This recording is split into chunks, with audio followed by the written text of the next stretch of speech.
Once upon a time, there was a mother who wanted a child more than anything. She wanted to break patterns and do things differently from her family growing up. She had grown up in a cold family without a lot of nurturing, and she wanted so much to nurture her own child and make sure that child felt the love that she didn't. When she and her husband, who was a kind and gentle soul who loved and supported her in her intentions, conceived their first and only child, they were elated. They dreamed of nurturing this new life in all the ways they could. They learned about baby wearing, breastfeeding, co-sleeping, and more. They bought a bigger bed instead of a crib, a sling instead of a swing, and they waited for their baby to arrive in her own timing. When their daughter was born, peacefully surrounded by their supportive care team, they were so in love with this little soul.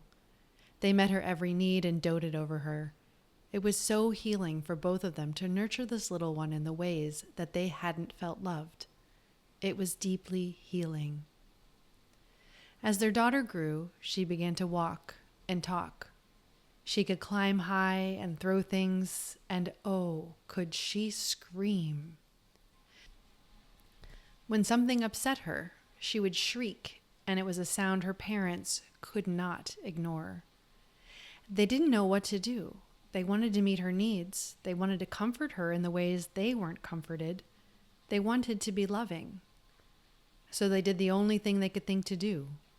They gave her what she screamed for. They didn't want her to be upset. They wanted to be good parents. They didn't know how to be with her big feelings. No one had ever been with their feelings either. As she grew, she didn't know how to be with her big feelings either. She grew and she grew. In her life, she never cried for more than a minute, but her scream grew louder as she grew bigger. She became very demanding, and her parents continued to give her what she wanted to stop the screaming. Until one day, when she was about 16 and something had to change. The mother was so exhausted. Her daughter wouldn't do anything for herself, nothing to help in the house. She wouldn't cook or clean or even make her own bed. She slept until 2 p.m. while her mother and father worked, and her mother did everything for her to try to keep her happy.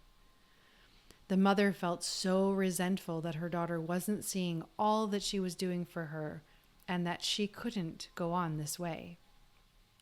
On this very day, her daughter asked her mother to feed her, and she, the mother, couldn't do it.